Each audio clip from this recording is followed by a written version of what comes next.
Welcome to Screw the Commute, the entrepreneurial podcast dedicated to getting you out of the car and into the money with your host, lifelong entrepreneur and multimillionaire, Tom Antion. Hey everybody, it's Tom here with episode 590 of Screw the Commute podcast. Today we're going to talk about small sales.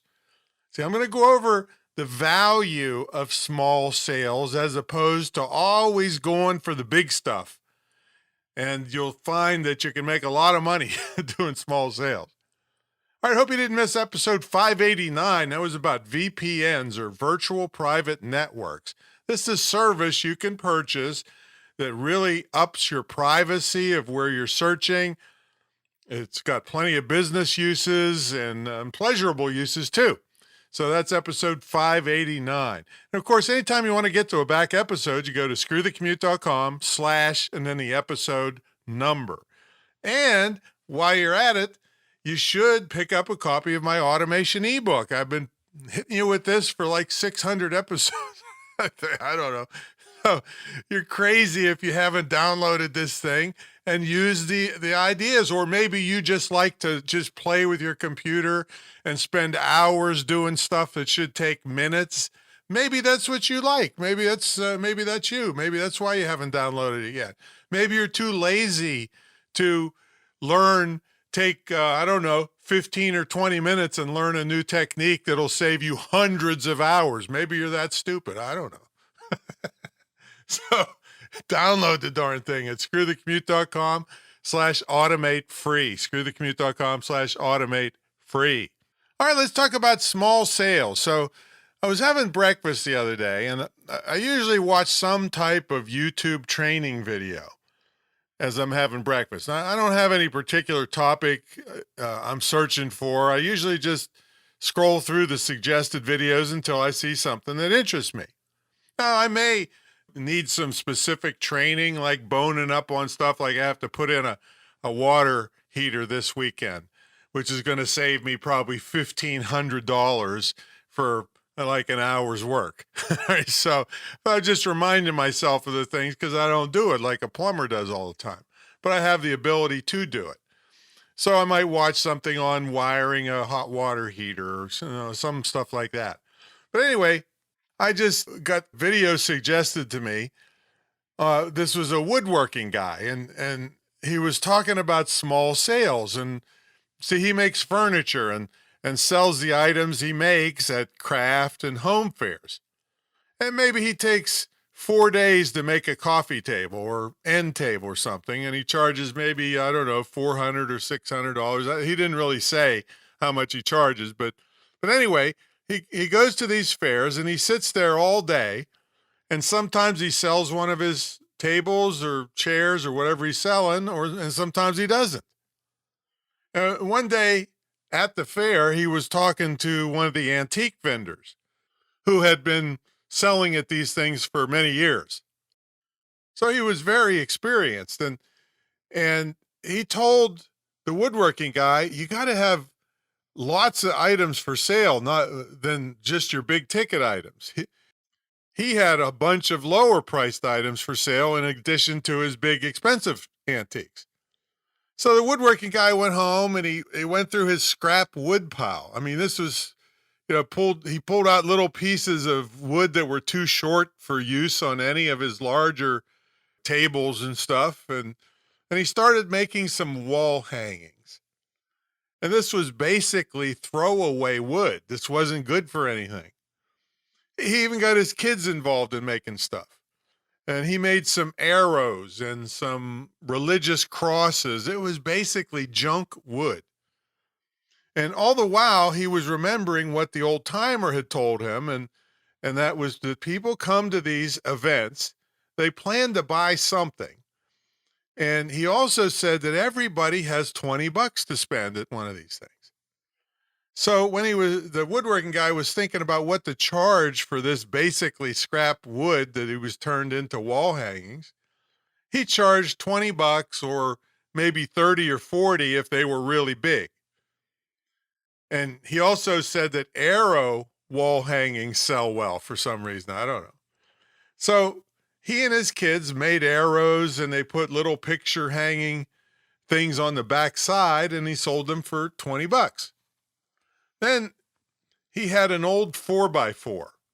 So he cut it into 1-inch sections, sanded them a little and put polyurethane, I think that's what it's called, on them, and sold them as a set of 5 for $30 as coasters. Now, do you know how many 1-inch coasters you can get out of an 8-foot 4x4? Right? I mean, if you take into consideration the thickness of the saw blade cuts, you could probably get 93 or 94 coasters out of a 4x4. So that's approximately 19 sets at $30 a set. That's $570 from one 4x4 and a little bit of effort sanding them down and polyurethaning. So he took his wall hangings and coasters to his next show and each show thereafter, and he could pretty much guarantee it would be a highly profitable day, whether he sold any of his big ticket items or not.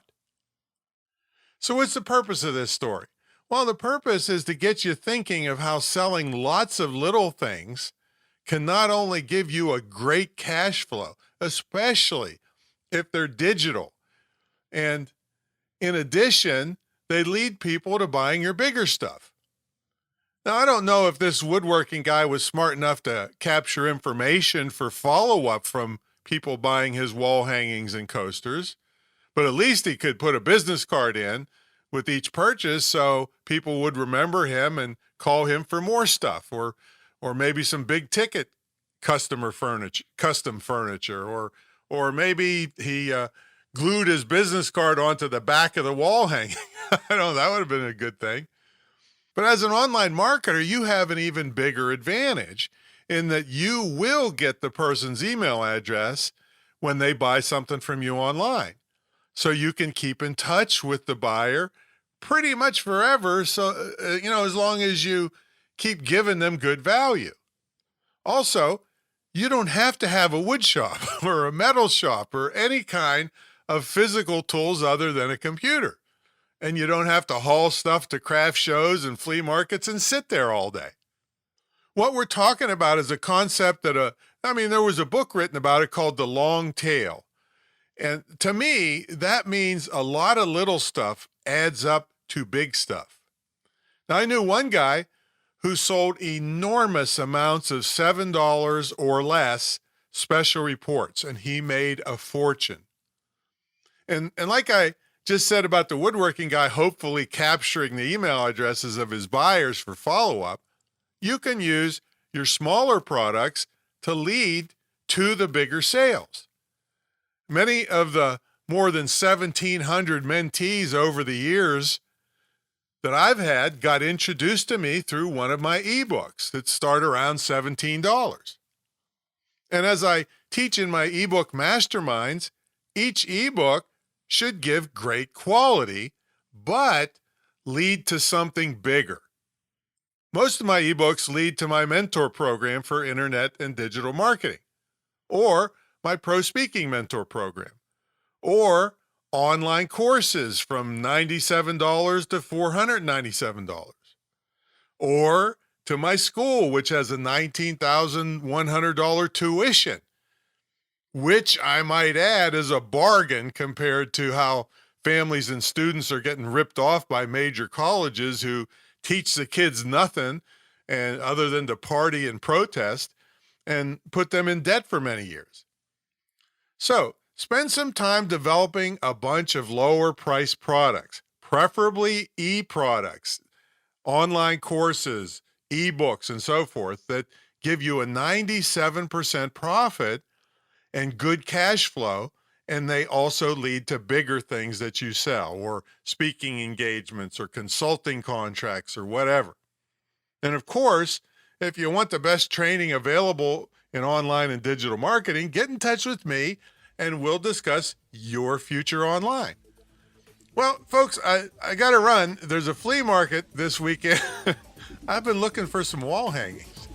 All right, I'll catch you on the next episode. See you later.